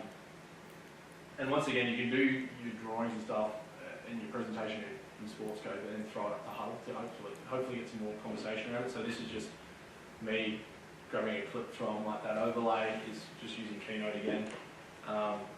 It's well worth it if you can spend some time learning Keynote and there's other presentation tools. It just makes your presentation look slick. Kids are used to watching the stuff on Foxtel now, you know what I mean, or ESPN with like tracing plays and stuff like that. And hopefully those tools will be in Sportscode at some stage, but if there's the ways of enhancing your presentation to make it look slick, yeah, that's a sneaky way of doing it. What else we got from the Sportscode perspective? I think I touched on your presenter, your pointer, flagging. I was going to show you labelling. The next thing I think for Jacob and for basketball is around the use of creating your own output reports. So like this is one I created for Sporting Pulse, like Sporting Pulse data. So here's the game, sorry, it's already open. And I can open up an output report. So once again, it's the same as my code window, but I'm actually displaying the data using the code window, okay? So this is using scripting. And I can hit execute, and now you'll see in this window that all these areas have a stat provided for them, you know what I mean? So this is creating off your own coding. So not only are you choosing matrix, now you can come in here and click on any of these if I'm in report mode, and watch those clips. So here's the sits, obviously that's not an assist, because it's a foul shot. But you know what I mean, you can sort of do it like that. I'll just wrap up my presentation. Quick Sportscode. And I'll jump back into Prezo. So I think I've shown you HUDL Sportscode tips and tricks. There's so many guys. Just as Jacob said, come into the office. Hit us up. We've got a support team. We've got 4 support guys. Call us, email us, hound us. We've got workshops. We've got conferences. We just try and get, like, you know what I mean? We want to make you guys the best in the world. We're the best in the world in a number of sports, and basketball's no different. There's so many ex-Aussies that are now working. Aussies that are now working in the NBA. My old sports science guy from Carlton is now head of sports science at the Boston Celtics, you know what I mean? So they're hiring Aussies because we're cutting edge in this area because we're really skilled at it. We put the time in to learn it. Education is key, local support, always push to learn. It may take you a little longer or an extra hour out of your day or a couple of times a year you've got to come in and see us, but it'll actually save you time. It'll save you that half an hour that Jacob was talking about for that one game in compounding over a national championship by 5 games, you know what I mean? This bloke, Warren Brown, I sort of touched on him a few times in this presentation. He started on the game bracket, he's now on the league. He's working with, he calls us more than anyone else, you know what I mean? But he pays to call us, you know what I mean? Like essentially, he'll call us and every time he just gets better and better. He's doing stuff that NBA teams aren't doing now with the WNBL or the Seagull team. He's doing that live export to courtside, which he's only doing the pre-season at the moment because he's not legally allowed to do it on the bench yet, I believe, from an Australian basketball perspective. But that's what he's trying to get approval for the next season. You're not only that bloke in the back of the stand or girl in the back of the stand punching away at your laptop, coding. You can actually have a real impact during your game, during the actual gameplay. And technology is only bridging those gaps even further. For the real stuff in the NBA, if you see Mac in the NBA, it's ours. You know what I mean? There was Marcus Smart came over to the court side in one of the playoff games. He just got fouled off, and he leant over. I tweeted about it, and he leant over and sort of saw the video straight away, and he sat down and shut up because he just like, okay, that's a foul. You know what I mean? He didn't complain about it, whereas other blokes may have complained.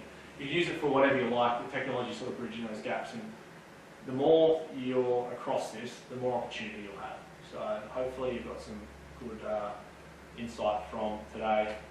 But feel free, there's all the details. Pete, as always, feel free to get in touch with Pete or anyone else, and always happy to help. So thank you.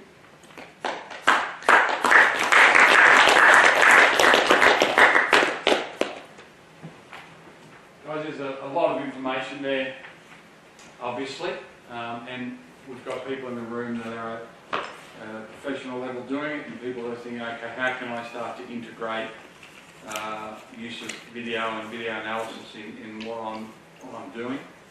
I equate this stuff now to someone working in an office that can't use Excel or Word. You know, you don't have to be at the level that Mick went to and that Jacob done in the professional setting, but with the athletes that we're using, that we're coaching and that we're trying to teach and develop, this is a powerful tool, both in terms of analysing the game for a competitive advantage, but also teaching. And Mick continued to refer to educators and teachers. And more than ever, it's an exciting time to be in coaching because coaching now more than ever is about educating. And we were having a discussion because we're both AFL devotees about, you know, the best coaches now, the most sought after coaches in the AFL are not necessarily the legendary players transitioning into coaching. It's the people that the clubs and the industry are identifying as outstanding educators and teachers and can develop people. And it's the same in basketball when you think about the Brad Stevens, you know, moving into the NBA and being the most sought after coach in the league with a Division III playing career, and it's because of his ability to educate and use the resources that are available to him to help the players. Because players want to be coached. It doesn't matter if it's Kyrie Irving now at Boston Celtics or it's Scott Penderbury at Collingwood Football Club. They want to be coached. The best ones want to be coached, and they know that they need education and learning to get a competitive advantage. Right? So that makes our job stimulating but also challenging at the same time. Thanks very much again. I know Warong is not the easiest place to get to, but we've got such great use of facilities here, and we've got such great support from Ellie and Jacob and the people here, so we really appreciate that, Ellie. You know, this is similar to what we had at Wade High School, Griffith. When I came through, we used to have to go to the cinema to do it. So we are very fortunate that, and fortunate that the guys from HUDL are so invested in helping coaches. You know, they're really leading the charge in coach education. And of course, our little mate there, Jacob, who's so passionate about sharing his information and knowledge as well. So thanks very much, guys. All the best. I've got these notes, and then we will get you some information. I'll update these notes. We'll get you access to the video and some other things, and go from there. So I really appreciate it.